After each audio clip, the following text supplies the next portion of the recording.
is still with us. Chris, who wins Game 5 tonight? I'm like Skip. I picked San Antonio in 6 before this series started. So I'm going to stick with the Spurs. But two things scare me about this series.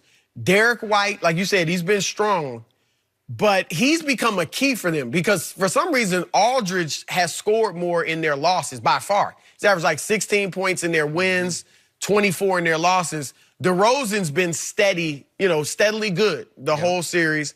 Derek White is a key. And the thing that scares me is, can he handle this stage? Like, it's different. You know this, Shannon. It's different playing with expectations. Yes. Before, right? Before, it's like anything I do is gravy. Nobody expects anything. That's true. You go 36 in Game 3, and then you go 8 in Game 4. So that scares me. Just remember this. This is effectively his rookie year in the NBA. Right. He barely played at the end of last year. He was in the G League. So go ahead. And he was like, nobody knew anything about him. No. So coming out of college. So and I need defense from him too. And he's a great defender. But I need him to slow down Jamal Murray. So I don't need him to give me 36, but he's got to play some really good defense and slow down Murray. And the second thing that scares me is Jokic, Nikola Jokic. Joker. They got him to be aggressive in Game 4. Yes. And that's not really who he is, right?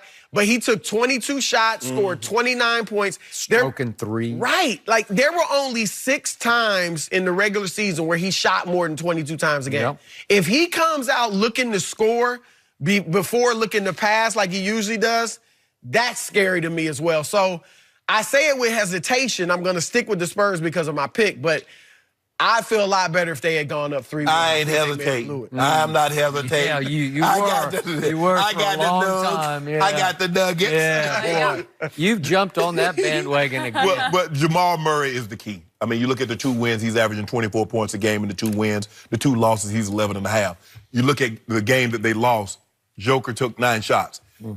I'm not saying he needs to take 22, but he can't take 9. That's not nearly enough.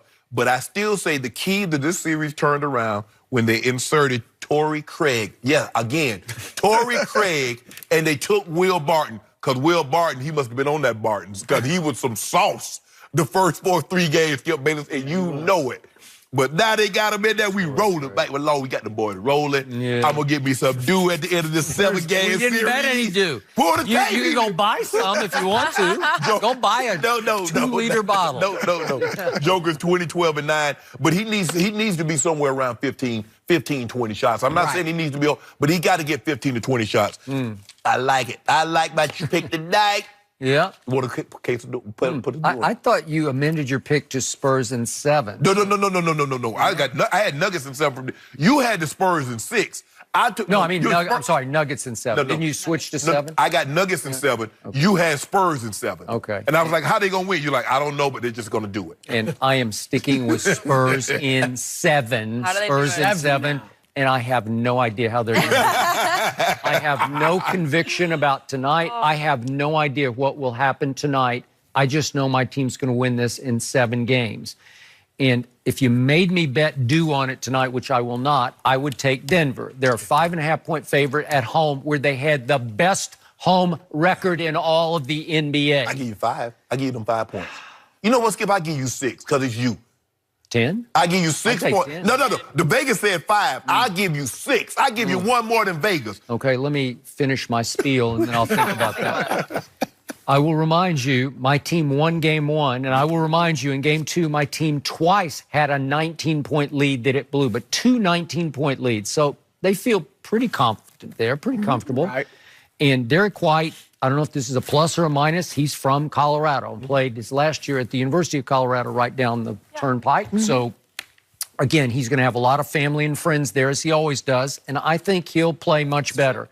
This team goes as he goes now, and I know I'm just heaping pressure on this kid, right? but it's true. Good. It goes as he goes, as its point guard, defender, just as an igniter. He saved him on the first 19-point lead when it looked like Denver was eating into that. He just stopped the bleeding, but he couldn't stop the bleeding in the second one. And then we know what happened in Game 3. He just took it over from start to finish.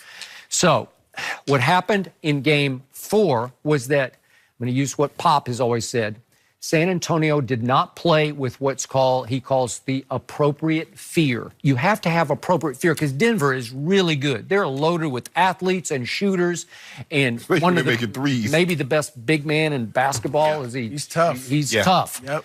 And you're right. When they bombed threes like they bombed on Saturday, it was 15 to 31. It felt like 30 of 31 to me as a Spurs fan because I just covered my eyes after a while. That they made everything they looked at, and they're not a great three-point shooting team in the regular season. They finished 17th, and in makes they were 18th. So it's not like they were shooting the lights out all year. Right. They shot the lights out in Game 4. Right. As the great George Gervin, the Iceman, once said once upon a time, sometimes it be that way. And sometimes it just is. You know, you can't explain. It just, that's what happened. Right. And it's life. Sometimes things happen in life. We just say, next. Right. I don't know. I don't know. It just happened. Now let's go to the next game. So will they play with the appropriate fear tonight? And again, San Antonio's not great at defending the three. They weren't great all year. So I think they finished 26th and defending the three. So I don't know why. It doesn't fit their profile. They're great at shooting threes, high percentage. They don't shoot a lot, but they don't defend it well. So they're going to have to defend it. I just have this crazy feeling they're going to win it in 7 games, which would mean they would win Game 7 in Denver, where the pressure would shift back to the home team to hold home court. I'm with you on that. Like, I don't think this is a must-win for the Spurs. I think they could lose tonight. I would feel very confident in them winning Game 6. And then, like you said, going back for a Game 7, on the one hand, I feel like as the series goes on, the Nuggets are getting more and more experience. Murray's feeling more and more comfortable, their first playoffs. But that Game 7 pressure, I think it would be huge, and I would take the Spurs in that. So would I. We'll see what Shan would do on Game 7. Oh, yeah, absolutely. Oh, okay. We got to do 6 points. No. We got to do on Game 5. You know what? I got this queasy feeling because I'm with Chris. It wouldn't shock me if they got blown out tonight. Oh, they couldn't blow out. Do you remember what happened on April 3rd, which wasn't that long ago? April 3rd? 8? 8 points. Keep going up. No, keep going up. 8 points. Do you remember what happened on April 3rd? Greg Popovich got tossed. This was just this month, April 3rd, into the regular season. He got tossed in 1 minute and 3 seconds from the opening tip, and the Spurs lost that game by 28. And then they went right back in there for Game 1 within couple, 10 days or so, and you know the rest of the story. So this team, these two teams kind of go back and forth. They lose appropriate fear of each other, and then the other team takes over. 8 points, Skip, for a 2-liter bottle of Dew. 10, 9, 8. Skip, that's 3 Nine. points. That's 3 points. That's 3 points over Vegas. I ain't even Vegas. I don't know. I just don't. I bet when I have conviction, and I don't have conviction. I know I you don't. tried to know. I just don't. I know you see what he tried to do, Skip. He's like, oh, I don't have conviction. But let me holler out 1-0. Okay, deal. Calculated over here. Ain't no, You got a little show left. No. I'm not going to do it. Think about it. Think about it. How badly do you want that 2-liter bottle? No. Huh? I get it in Game 7. I get it in Game 7. Yeah? We're going to put 2 on Game 7. So you're and Chris admitting, gets some, too. You're admitting it will go 7, right? Chris and I got breakfast. Oh, we can do that. We can do that for sure. Well, yeah, I'm going to get me about 12 pancakes, pound of bacon. Really? Yeah. Serving spoon. We'll get you there. Somehow I don't see you eating 12 pancakes. You're too healthy. Like 3. 3. Splurge on And I that. want I'd these be pancakes to cost $4 a pancake. Where are you going to go? To your favorite place in Inglewood? I'll take him to Inglewood. Yeah. Okay. He ain't been in the hood. I hadn't been there yet. No. They They think he's scared. I told him, nah, he they ain't waiting scared. on me to come. He ain't scared. Come on. Oh, no, I'll they get him know I down ain't here. scared. He lives in the Bel Air. Yeah, I know, Bel Air. right? Hey, they call me Moved they on up. call me Unc. I'm a friend free. You know what I'm saying? Straight out of Bel Air. Straight out of They Bel were Air. moving to Bel Air. That's good. Way to go. Chris, thank you for joining us always. One former NBA player said number 2 in Toronto reminds him of a former number 23 in Chicago. No, you didn't We know like that that, guy? huh? Tell you next.